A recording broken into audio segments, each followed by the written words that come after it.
Hello, welcome to the fifth installment of the ADIT International Tax web series. I'm Ruth Mason. I'm a professor at the University of Virginia School of Law in the United States. I'm also a member of the ADIT Academic Board. And this morning, I guess it's this afternoon for most of you joining, I will do a short presentation for you on the OECD or G20 OECD BEPS project. There's a way that you can ask questions in Slido. You should have that information in your email. So I'll be glad to take questions after a presentation of about 20-25 minutes. Okay, so there's a common view among academics, many but not all, that the BEPS project, the Base Erosion and Profit Shifting project, sometimes called BEPS 1.0 to distinguish it from the current negotiation at the OECD called BEPS 2.0 about what to do about the digital economy. So it's common among academics to say that BEPS 1.0 accomplished nothing. It didn't really do anything. It was a technical project to close gaps.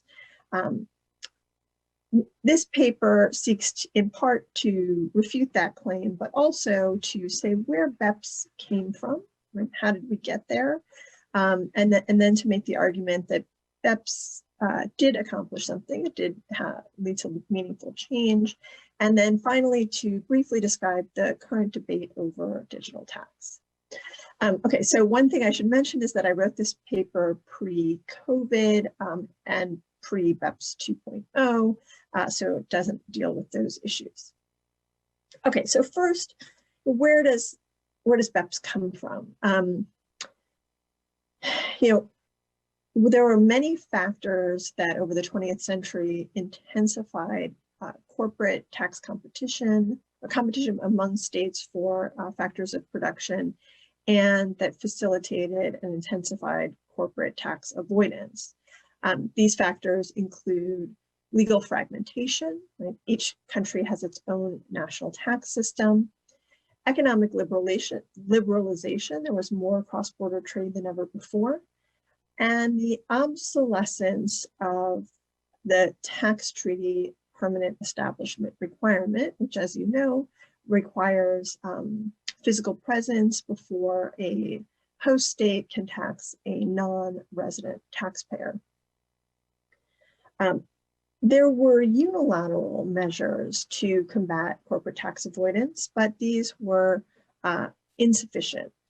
In many cases, states undermined their own anti-abuse rules. There's the famous case of the United States check-the-box rules, which poked holes in the US controlled foreign corporation regime. Enforcement of the arm's length standard was spotty, and the standard itself was malleable. So there were many barriers to, so unilateral measures weren't that effective, and then there were barriers to effective cooperation to combat corporate tax avoidance. These included the tax competition, right? Competition not only for real factors of production, but also for paper profits. States had heterogeneous interests. They couldn't agree on what should be done.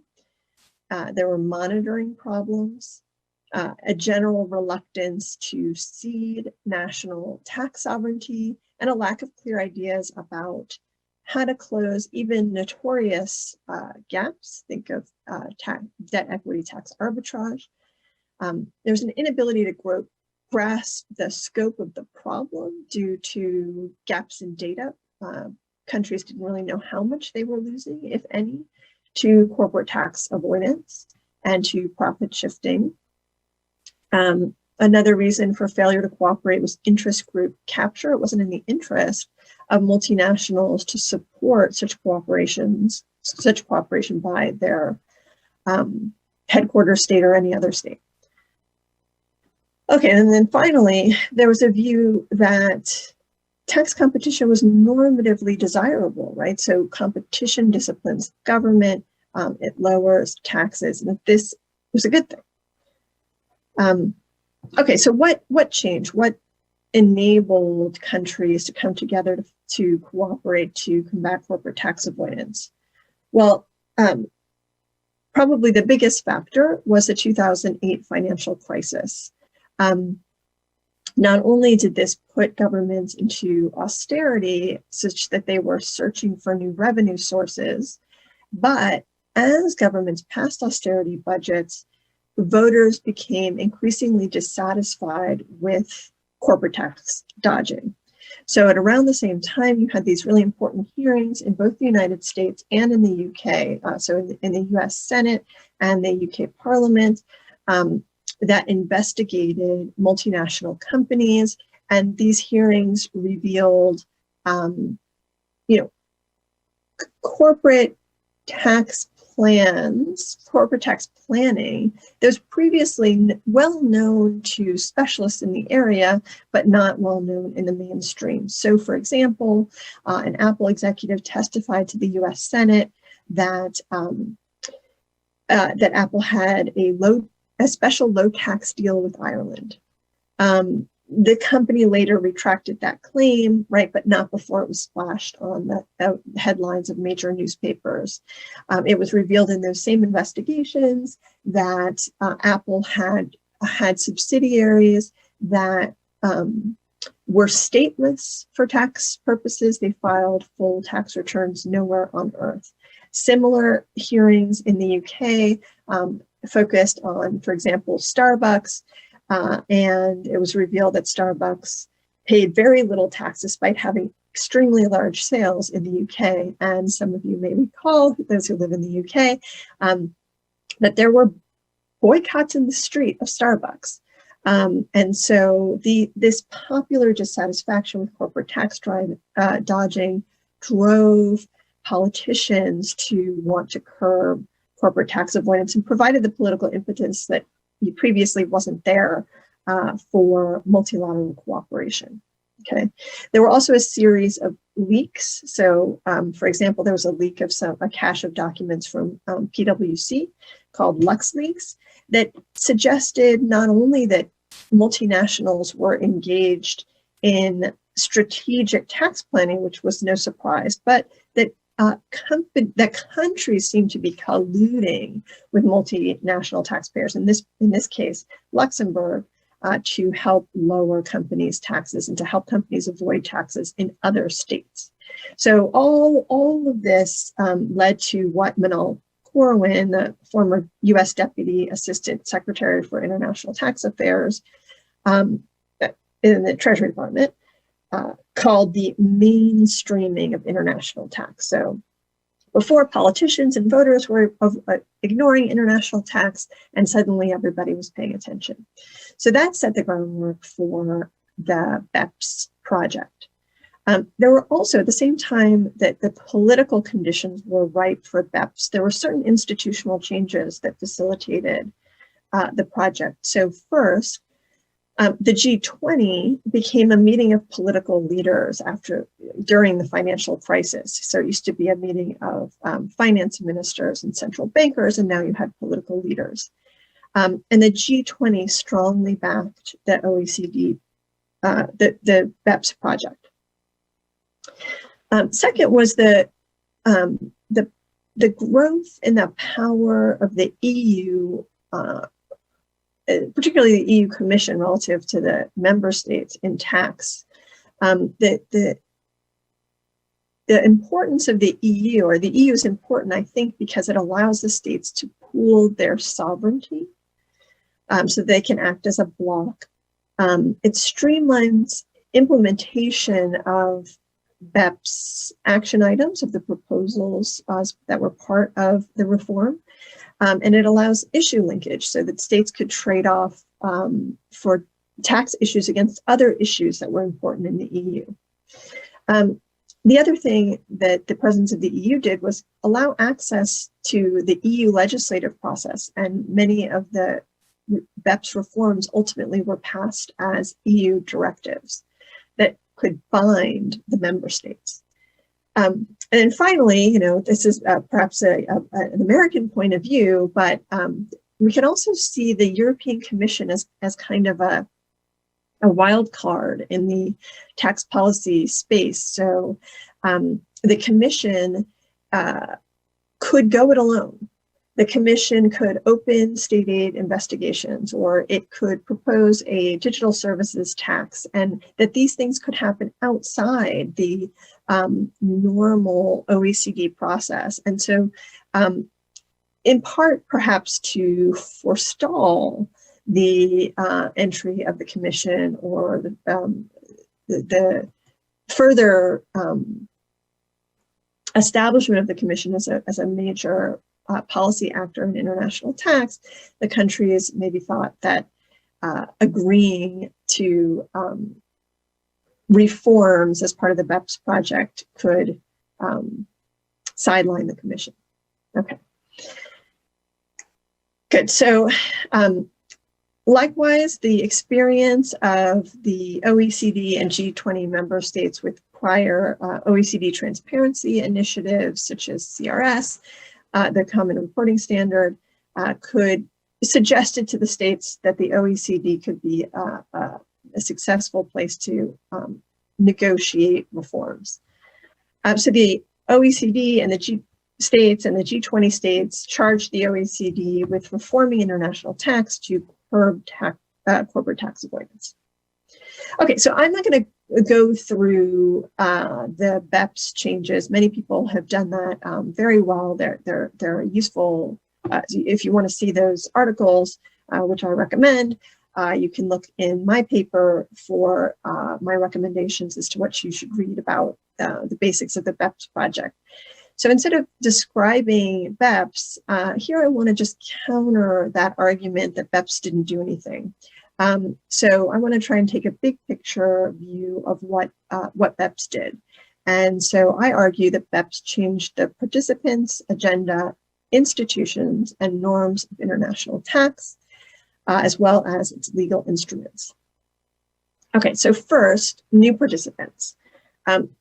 The BEPS project opened the OECD to the G20. This is a very important development. It brings in states like China and India into international tax policy making. To a lesser extent, the OECD opens more broadly to what's called the Inclusive Framework, which is now an organization of over 100 countries dedicated to implementing the BEPS reforms. BEPS also held, or the OECD also held, a number of public commentary opportunities. So you can think of in the United States, we would liken this to notice and comment and administrative lawmaking. You know, that doesn't give NGOs or civil society a direct stake or direct say in what the OECD was doing, but it did give them an opportunity to comment. And you know, the BEPS project inspired the development of NGOs such as the BEPS Monitoring Group. Okay, so new participants. Second is what I call a new role for multilateralism in tax. So, you know, the OECD countries have always made recommendations through the Model Treaty, and they've written the transfer pricing guidelines and maintained the commentary.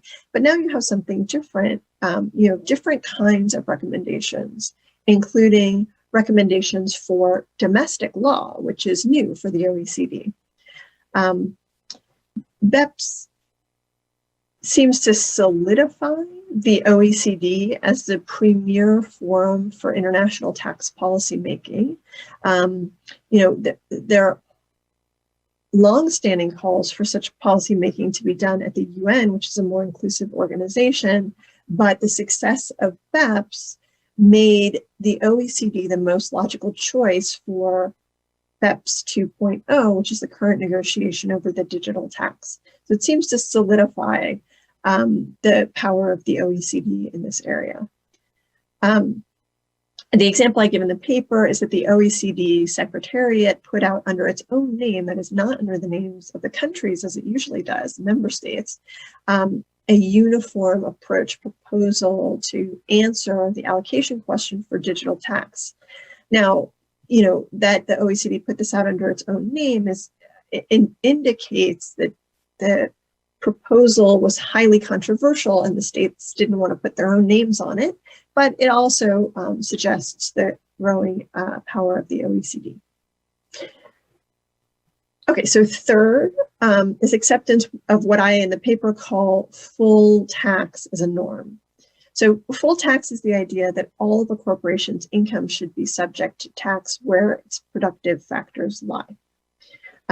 It's equivalent to terms that are familiar to you, all of which are pretty awkward, like prevention of profit shifting or prevention of double non-taxation. You can think of full taxation as being one half of Riva-Naviona's single tax principle, right? So the single tax principle has two sub principles, right? No double tax and at least one tax. So no double tax and full tax. If you have them at the same time, then you get single tax.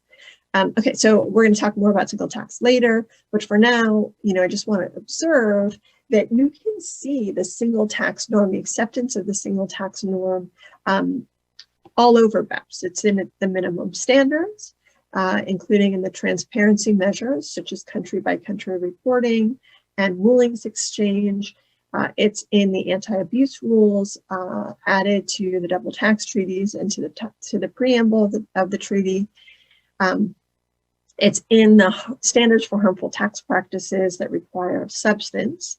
But you also find it in non-minimum standards in various what I call fiscal fail-safe measures, including the anti-hybrid rules and the CFC best practices.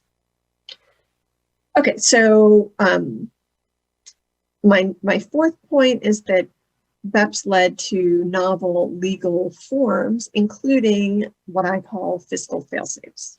Okay, so what's a fiscal fail-safe? So, you know, looking at these BEPS actions and just an international tax policy over the last few years, it seems like we're moving more towards a norm of not just double non-tax, but also of, you know, of full tax, the idea that a corporation, all the corporation's income should be taxed. And so we have adoption of various rules that essentially take the form, if you don't tax other state, I will tax. And so, you know, I looked up some engineering terms, you know, robustness, what's the right way to describe this rule? And that's how I came upon on fail-safe. So fail-safe in engineering is a mechanical device that engages when you're, you know, so for example, your first safety brake doesn't work, the elevator doesn't plunge, instead a secondary fail-safe engages. Okay, so, you know, fiscal fail-safe is the idea if one state doesn't tax, another state's going to step in and fill the void. The characteristics of a fiscal fail-safe are as follows. So first, the tax treatment in one state is linked to the tax treatment in the other state. That's the if part. If you don't tax, I will. Second, the fail-safe specifies the conditions that trigger the tax in the second state, the state that's soaking up, right, the tax authority. Third, it specifies the tax treatment. And what's important here is that the tax treatment is a deviation from the state's normal rules. Normally it wouldn't tax, but because the trigger was triggered, the second state will tax. And then last, the overall goal is normative. It's for full taxation or anti-abuse. So just to give a concrete example, the anti-hybrid rules that recommended as part of the BEPS project, they say there's a linking of the two states, tax in the two states. So tax in the receiving state of a payment on capital is linked to the tax in the paying state. So did the paying state allow a deduction? If the answer to that is yes, then there will be no exclusion of that amount in the receiving state, notwithstanding its domestic law might see that as equity that otherwise would be entitled to a participation exemption. Okay, so there's a deviation from domestic law, and the overall outcome, right, is single tax of this hybrid, something that's debt abroad and equity here. Okay. So fiscal fail-safes already existed. The term is new, but the concept is not. There were many unilateral fiscal fail-safes. Worldwide tax is a fiscal fail-safe. CFC regimes are a fiscal fail-safe. They are subject to tax rules. What's different about BEPS is that BEPS coordinates and disseminates them, right? So multiple states signing on to enact the same fiscal fail-safe at the same time, making them more effective. The coordination of fiscal fail-safes helps make them more effective. So in the paper, I distinguish between high tax states that would like to defeat hybrids, but can't agree on how to define the debt equity distinction. So that's one set of states. And then there's another set of states, which are the states trying to facilitate international tax arbitrage, the Luxembourgs of the world. And these states have no motivation to agree as to a definition. So the anti-hybrid rules allow the first set of states to cut out the second set of states. And the anti-hybrid rules allow this to happen without any state having to agree as to what debt is, what equity is. So they just agree on a mechanism to remove the gap. Okay, so fiscal fail-safes are good, can be used to defeat defection by havens, but also defection by the United States. And there's an example in the paper about country-by-country reporting and how this was, US resistance was handled through an administrative fail-safe. Okay, so other novel legal forms arising from BEPS fall into the category of what I would call coordinated unilateralism. The countries got together and they made recommendations for domestic law. They didn't enter into treaties, but they agreed that they would separately adopt similar rules, such as interest deductibility, the anti-hybrid rules, CFC rules, and so on. So the idea was to cooperate while at the same time minimizing delegation to multilateral bodies. And this kind of coordination can be more effective than using unilateral anti-abuse rules.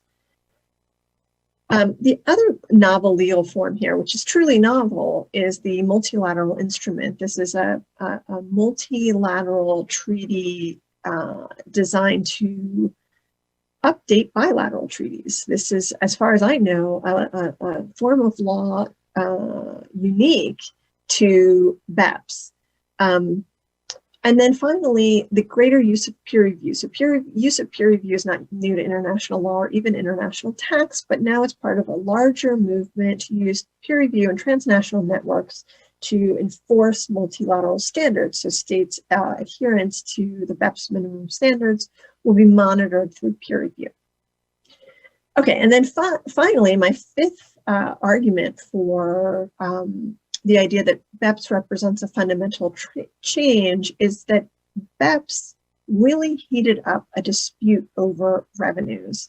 What happened in BEPS, what the country set out to do is what they said that they would do, which is close gaps in the tax system without fundamentally rethinking how revenues were allocated across states. That's what they said they'd do, and that's what they did. The problem is that it's really hard to close the gaps while just sweeping under the rug and setting aside the questions about which country gets to tax.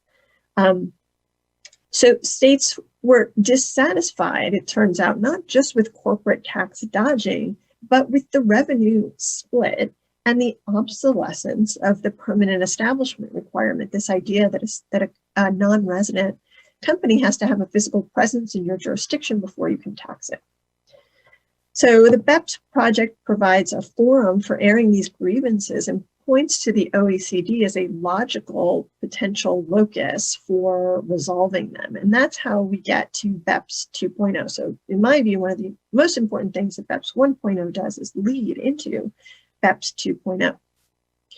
So just stepping back, right? So individually, the BEPS deliverables, the individual recommendations made by the BEPS countries may not look transformative, although in my view, some of them are pretty impressive all on their own, like country by country reporting. But in the aggregate, the impact of BEPS is significant. Okay, so, how do we evaluate BEPS? I think the right baseline for evaluation has to be what came before, not what academics might have hoped to see. And here I think what's relevant is revenue. We don't know the revenue impact of BEPS yet. It's too early to tell, but since all the recommendations were meant to raise revenue, presumably they will, but we don't know yet. Inclusivity, here I think the most important change is the addition of the G20. We don't yet know how important and how lasting and how meaningful will be the participation by the non-OECD, non-G20 countries that are members of the inclusive framework. On accountability, here, this is an issue of international law. When you use international law instead of domestic law, you lose democratic accountability. That's how international law works. So there is a democratic loss when you use transnational networks and organizations to make policy. This is especially problematic in the European Union, where the BEPS action items were adopted through EU directives, which have no meaningful participation by voters at all. So the directives are passed by the EU Council, which is the foreign minister or the finance minister of various member states. Okay, and then, for an organization that often advocates transparency, we don't know that much about what happens inside the OECD. The deliberations of the body are in secret. Additionally, using international law constrains policy outcomes. It locks countries into certain positions. Using international cooperation is what locked in the permanent establishment requirement, the arm's length standard. That's not to say that that the permanent establishment requirement or arm's length should be repealed, but the entrenchment of rules in international law makes reform more difficult, even when it's rather obvious, as in the case of the PE standard, that the rule doesn't work anymore. Okay. Finally, there's the indeterminism of full taxation as a norm. So BEPS really raises up full tax as a new norm and puts it, a norm equal or nearly equal to the avoidance of double tax. But just like no double tax, the idea of a mandate of full tax is under-specified and conceptually unsatisfying. We don't really know when something is subject to double tax or less than full tax unless we know where it should be taxed. We need to know the base and we need to know the rate. And in order to know those things, we need to have a distributive rule. We need to know where that income is allocated. So in the absence of clear distributive rules, a full tax norm can lead to a double tax in exactly the same way that a norm of no double tax that lacks a distributive rule can lead to non-taxation. So full tax may lead to more than one state trying to fill the tax vacuum, right? Just like the norm of no double tax can lead more than one state to recede because it fears double tax, and that may create a gap. Okay, so we see concerns about the idea of the full tax norm leading to double tax and concerns the United States expressed about country by country reporting. Would countries take those reports and just use them to tax in a way that would be contrary to the agreed arm's length standard? We also see the norm of full tax leading to double tax results, or at least nonsensical results in the EU state aid investigations. So, the outcome of the Apple case, just in the Commission's decision, was that the Commission said that Ireland gets to tax half of Apple's worldwide income.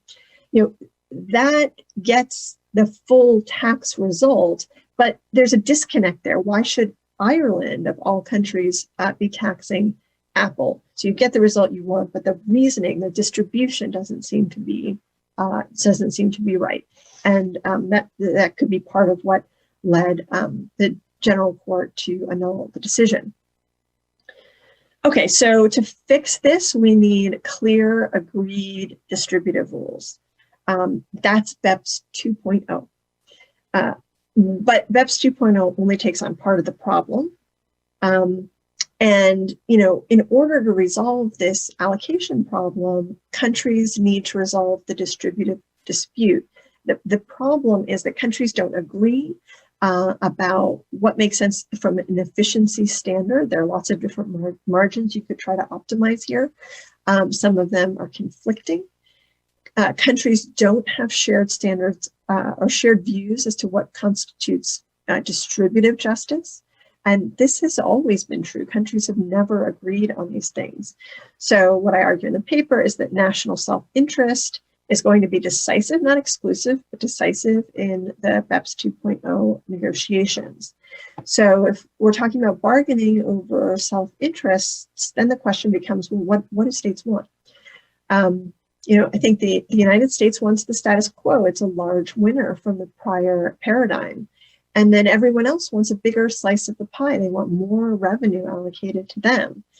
So what you have is a zero-sum or nearly zero-sum game. There could be some surplus that arises from legal certainty and avoidance of double tax and trade disputes.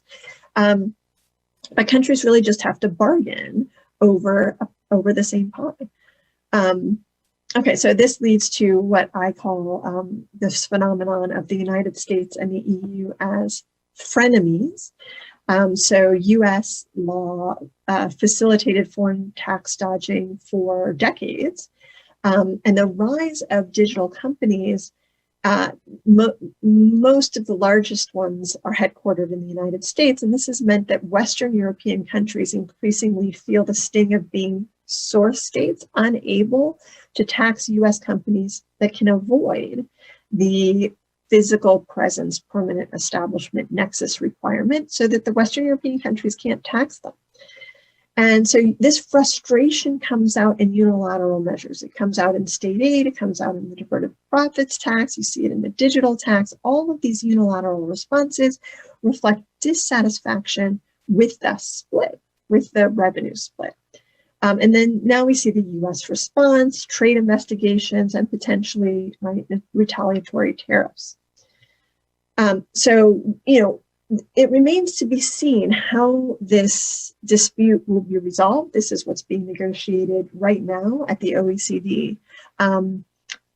But I, for one, am looking forward to seeing what happens. Okay, so if you have questions for me, I'll be very glad to take them. You should submit them on Slido, and I will see them. And you should have that URL in your email.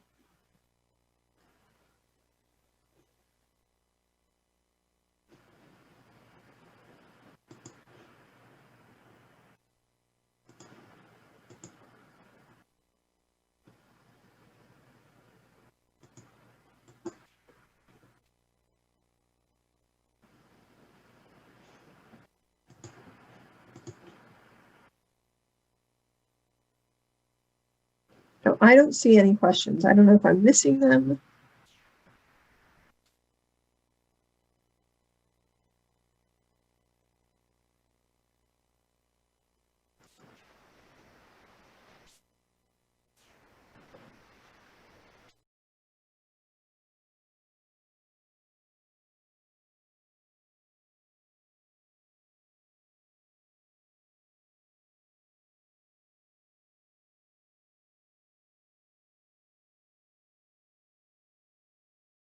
So, I mean, maybe the place. So I end the paper with this sort of, well, let's see what's going to happen in BEPS 2.0. But I could take it a little bit beyond that and say, talk a little more about this, U.S. and Europe as tax frenemies, right? So, the first salvo in this dispute. You might trace it back to the state aid investigations and say that was the first point at which the EU targeted U.S. digital companies in a way that the United States really took note of, and that the political branches really took note of. So there was a bipartisan letter that came from the Senate to the Commission for Competition, accusing the Commission for Competition of discriminating against U.S. companies. But the Senate was not the only part of government that got involved here. You also had involvement of the executive branch. So the Treasury Department did its own 25-page white paper, a study of state aid doctrine, and concluded that the commission had failed to follow its own rules, right, in the investigation of the U.S. companies. So the state aid investigations very quickly became a sharp point of disagreement between the United States and Europe. And then not too long after that, you had the Commission proposal for a digital services tax. And then the features of the digital services tax were such that particularly the high triggering threshold for the tax. So you wouldn't be subject to the tax unless you had $750 million of revenue.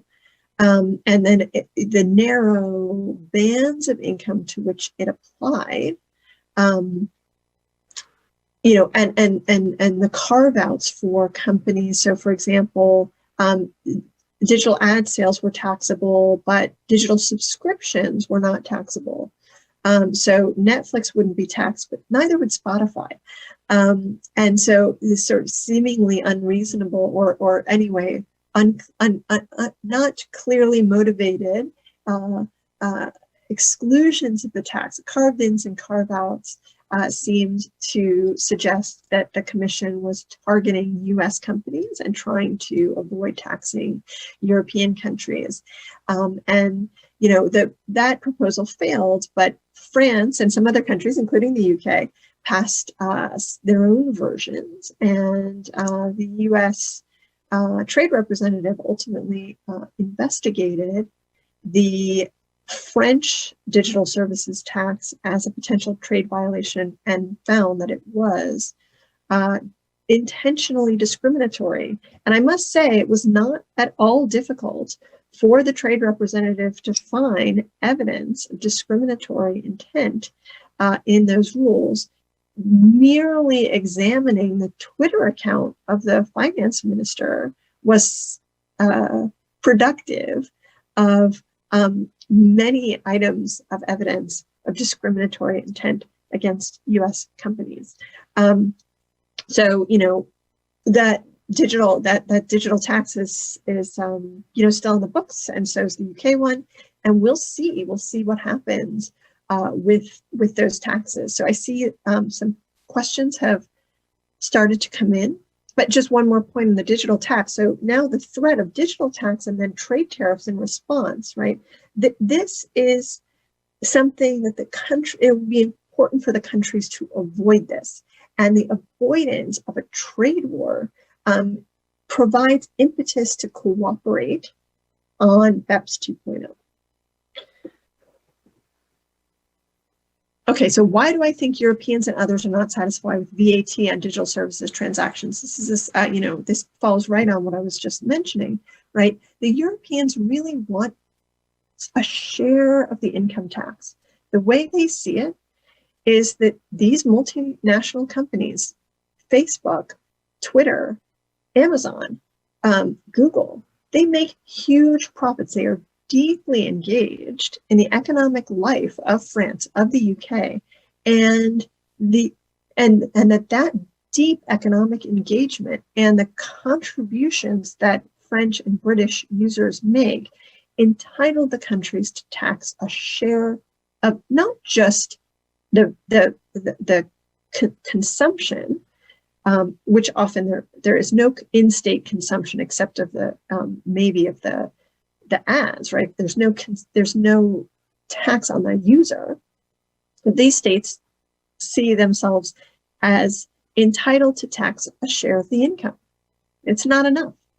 And the reason they can't is the permanent establishment requirement, which was formulated in the 1920s for a bricks and mortar economy. At the time, the permanent establishment requirement, that physical presence requirement, was put into the treaty. It made sense. The architects of that treaty did not imagine a world in which you could have the kinds of profits from a state that you now can, while having no physical presence there. And so it seems, we heard from the OECD this week that there is broad agreement on the idea that the nexus has to change. It's not fit for the modern economy. And then the question is, in what ways will it change, and how will that shift the revenue, right? So at the end of the day, the countries are negotiating over a shared pot. How much, if the physical presence rule is too strict, too stingy to source states, what will replace it? And how much income will be allocated there? Okay.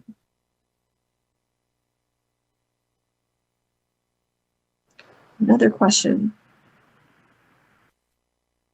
Regarding the substantial activities mentioned, does this requirement fit into the new world of globalization, to the digitalization, sourcing out different functions across the borders? Or is it rather an approach to save old-fashioned industries and an old-fashioned understanding of doing business?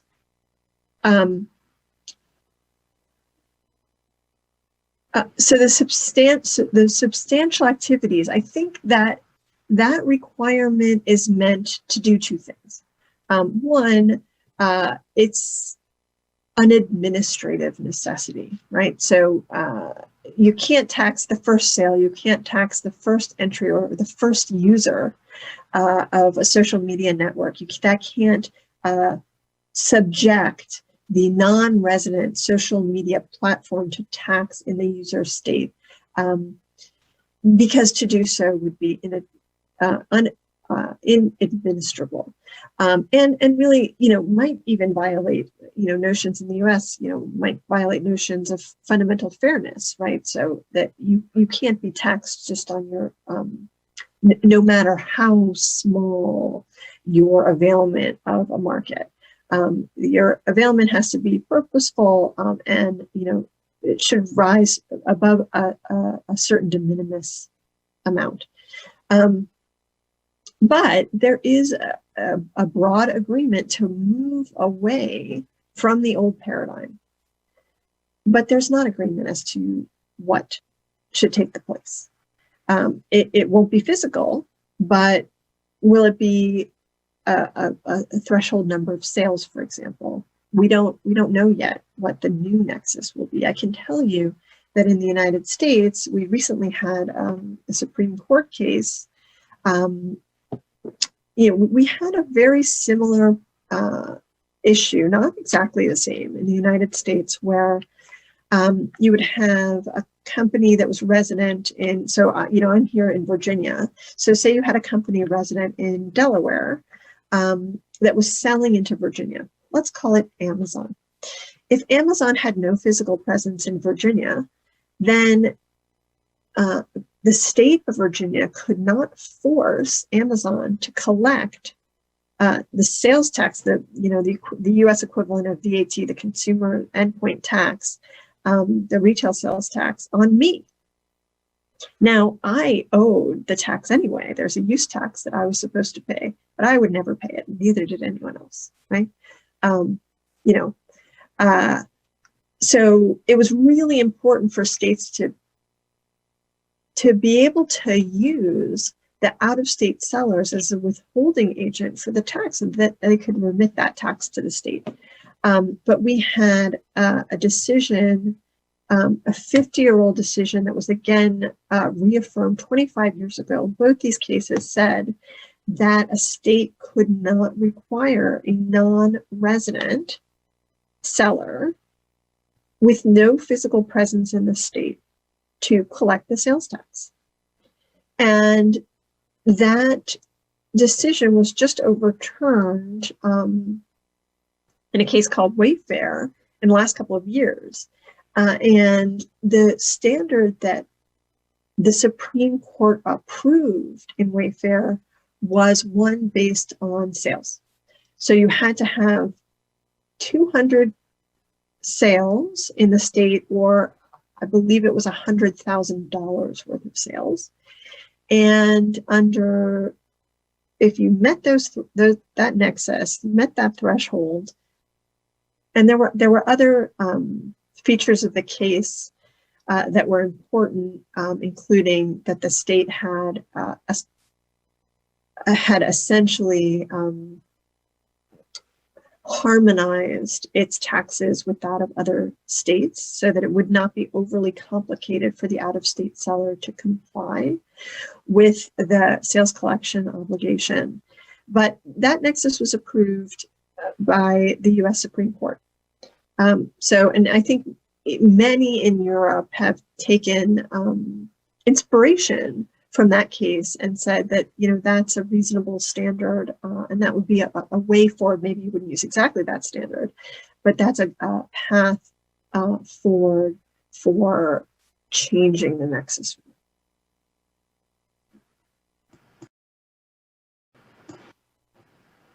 Okay, well, thank you very much for your time. And if you're interested in the paper, the link to the paper, it's not behind a paywall, is in your email. Thank you very much.